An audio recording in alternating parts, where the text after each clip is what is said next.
দর্শক, দেশব্যাপী এখন চলছে রাসেল ভাইপার সহ বিভিন্ন সাপ নিয়ে নানান কথা। ফেসবুক, ইউটিউব সহ সকল সামাজিক যোগাযোগ মাধ্যমে এখন ঝড় চলছে সাপ নিয়ে। কেউ আতঙ্কিত হচ্ছেন, কেউ আবার সচেতন থাকতে বলছেন। এসবের মধ্যে সকলের মনে এখন একটাই প্রশ্ন, যদি কাউকে সাপে কামড়ায় তাহলে কি করতে হবে? সাপে কামড়ালে ওঝার কাছে না নিয়ে হাসপাতালে নিয়ে যাওয়ার পরামর্শ দিয়েছেন স্বয়ং স্বাস্থ্যমন্ত্রী নিজেই। বিষাক্ত সাপে কাটলে বাঁচার পথ একটাই, তা হলো দ্রুত হাসপাতালে নিয়ে যাওয়া।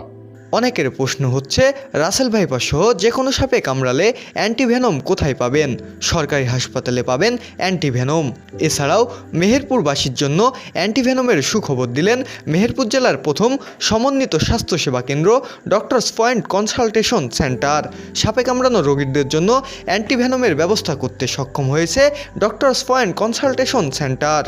গাংনীর কৃতি সন্তান ডক্টর সজিবউদ্দিন স্বাধীন পরিচালিত মেহেরপুরের গাংনী উপজেলা শহরের কাথুলি মোড়ের SRS টাওয়ারের ডক্টরস পয়েন্ট কনসালটেশন সেন্টার অবস্থিত। তাই কাউকে সাপে কামড়ালে নিকটতম সরকারি হাসপাতালে অথবা ডক্টরস পয়েন্ট কনসালটেশন সেন্টারে দ্রুত নিয়ে আসুন। মনে রাখবেন, ওঝা ঝাড়ফুঁক সমাধান নয়, বরঞ্চ ঝুঁকি তৈরি করে।